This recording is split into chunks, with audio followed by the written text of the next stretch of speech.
Kita akan mempelajari materi tentang disintegrasi lanjutan dari minggu lalu. Di sini bisa kita lihat sub materinya. Yang pertama adalah kesadaran terhadap pentingnya integrasi bangsa.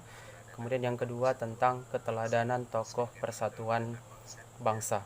Sebagaimana yang bisa kita lihat pada video ini, ada peta konsep tentang perjuangan menghadapi ancaman disintegrasi bangsa di 1948 sampai 1965. Jadi kesadaran terhadap pentingnya integrasi, yang pertama itu adalah untuk menciptakan kerukunan. Kemudian yang kedua mewujudkan cita-cita dan tujuan nasional. Yang ketiga memajukan negara. Yang keempat mempersiapkan generasi penerus agar mampu bersaing pada era globalisasi.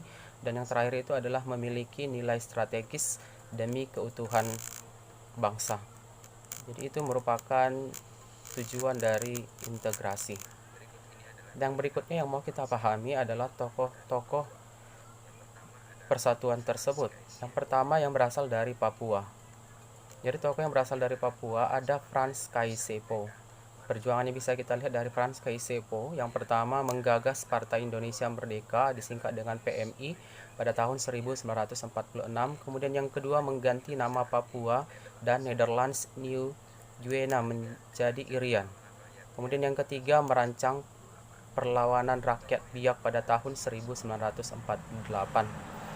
Tokoh yang kedua dari Papua yaitu Silas Papare, membentuk Komite Nasional Merdeka atau KIM pada tahun 1945.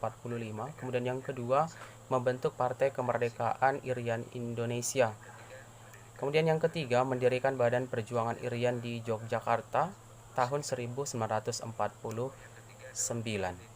Itu adalah perjuangan keteladanan dari tokoh yang kedua Silas Papare. Tokoh yang ketiga adalah Martin Indy.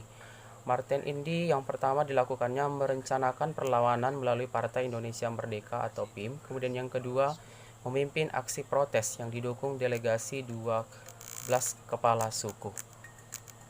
Ini adalah tiga tokoh persatuan yang berasal dari Papua. Yang berikutnya adalah tokoh persatuan bangsa yang merupakan seorang sultan ataupun seorang raja. Yang pertama ada Sri Sultan Hamengkubuwono yang ke-9. Yang dapat kita lihat keteladanannya di sini dalam perjuangannya menyatakan Kesultanan Yogyakarta bagian dari Republik Indonesia pada tahun 1945. Kemudian yang kedua memberikan jaminan keamanan penyelenggaraan pemerintah Indonesia selama masa revolusi kemerdekaan. Sultan yang kedua yaitu Sultan Syarif Qasim yang kedua. Perjuangannya pertama menyatakan dukungan dan kesetiaan terhadap Indonesia. Yang kedua menyumbangkan uang sebanyak 13 juta gulden untuk perjuangan rakyat Indonesia. Kemudian yang ketiga mengajak raja-raja di Sumatera Timur untuk memihak membentuk Republik Indonesia. Ini adalah dua raja ataupun sultan merupakan tokoh persatuan.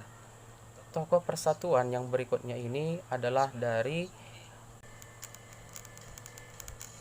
yang ketiga ini adalah dari tokoh seni terhadap persatuan bangsa. Yang pertama ada Ismail Marzuki, kemudian yang kedua ada Muhammad Yamin. Apa peranan dari tokoh tersebut? Ismail Marzuki ini berhasil menciptakan lagu-lagu bernuansa perjuangan seperti Halo Halo Bandung dan Rayuan Pulau Kelapa. Jadi melalui lagu ciptaannya tersebut, dia mampu menggugah semangat juang dan jiwa nasionalisme bangsa Indonesia. Yang kedua tadi adalah Muhammad Yamin, berjuang melalui pemikiran politik dan karya sastranya. Yang kedua menyumbangkan konsep Pancasila dan Undang-Undang Dasar 1945. Kemudian tokoh yang keempat ini adalah pejuang perempuan yang bernama Opu Daeng Risaju. Perjuangannya yang pertama yaitu bergabung dengan Partai Sarekat Islam Indonesia. Kedua, menjadi ketua PSII Palopo 1930. Yang ketiga, aktif berjuang melawan kolonialisme Belanda. Yang keempat, turut terlibat pertempuran dengan Belanda pada masa awal kemerdekaan Indonesia. Sedangkan tokoh yang terakhir yang terlibat dalam persatuan bangsa Indonesia adalah tokoh dari penumpasan pemberontakan. Yang pertama ada Ahan Nasution yang merupakan pemimpin divisi Siliwangi dan menjadi kepala staf Angkatan Darat dan Menteri Keamanan Nasional. Yang kedua yaitu Ahmad Yani, menumpas DI, TII, dan PRRI, menjadi salah satu korban di peristiwa G30 SPKI. Yang ketiga ada MT Haryono, menolak rencana PKI membentuk Angkatan Kelima dan menjadi korban dalam peristiwa G30 SPKI.